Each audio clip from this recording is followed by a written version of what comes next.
শুক্রবার অফিস থেকে মহারাজ ফিরে হঠাৎ বলছে, গিন্নি শিগগিরই ব্যাগ গোছাও, কাল ভোরবেলা আমাদের ফ্লাইট। আমি বললাম, ব্যাগ গোছাও মানে?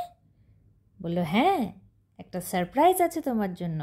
দেখলাম হাতে দুখানা কোচি যাওয়ার টিকিট। ভাবার আর সময় ছিল না, তাড়াতাড়ি বসে পড়লাম ব্যাগ গুছিয়ে নিতে। তারপর আমরা সকালবেলা বেরিয়ে পড়লাম কোচির উদ্দেশ্যে।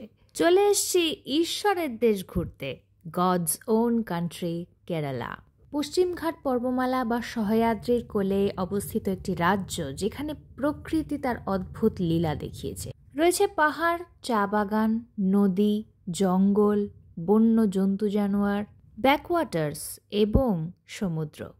কোচি থেকেই প্রথমে আমরা বেরিয়ে পড়েছি মুন্নারের উদ্দেশ্যে। পেয়ে গেছে প্রচণ্ড খিদে, তাই একটি ধাবায় আমরা ব্রেকফাস্ট করে নিয়েছি কেরালা স্পেশাল আপ্পাম এবং ভেজ কুরমা। আপ্পাম প্রচণ্ড সফট ছিল এবং ভেজ কুরমার সাথে ভীষণ ভালো লাগছিল খেতে। তবে এখানে এসে প্রথমেই যে স্বাদটা মনে করিয়ে দিল যে হ্যাঁ, আমরা কেরালাতেই আছি, সেটা হলো নারকেলের স্বাদ। আগামী 5 রাত 6 দিন এই স্বাদ আমরা পেতে চলেছি।